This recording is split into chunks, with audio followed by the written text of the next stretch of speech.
ধৈর্য তো অনেক ধরলাম, কি লাভটা হয়েছে? ধৈর্য তো অনেক ধরলাম, কি আমার উপকার হয়েছে? সহ্য করে কি জীবন যাবে নাকি? আপনার মনে এই প্রশ্ন যখন আসবে, আপনি বুঝে নেবেন এটা আপনার মনের প্রশ্ন নয়, এটা শয়তানের প্রশ্ন আপনার মনের মধ্যে ঢুকাই দিচ্ছে, যেন আপনি অধৈর্য হয়ে আঘাত করে ফেলেন। কারণ মিস্টার শয়তান ভালো করে জানে আল্লাহকে পাওয়াই হচ্ছে বান্দার কাজ, আর আল্লাহকে পাওয়ার জন্য বান্দার যতগুলা কাজ আছে সবচাইতে হাই লেভেলের অন্যতম একটা কাজের নাম হচ্ছে ধৈর্য। তো ধৈর্য দিলে তো আরো আপনাকে কাছে টেনে নিবে, ইতে তো ফেটরার।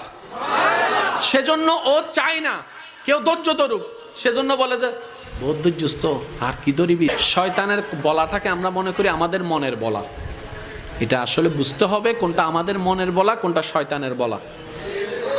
এবার আপনি শয়তানের কথাটা শুনে ছোট ভাইরে দইলা কলার সাই দইলা মাইরা দিয়েছেন, নাক একটা ফাটাই দিয়েছেন। কার কথা শুনে? জোরে বলতে হবে, কার কথা শুনে?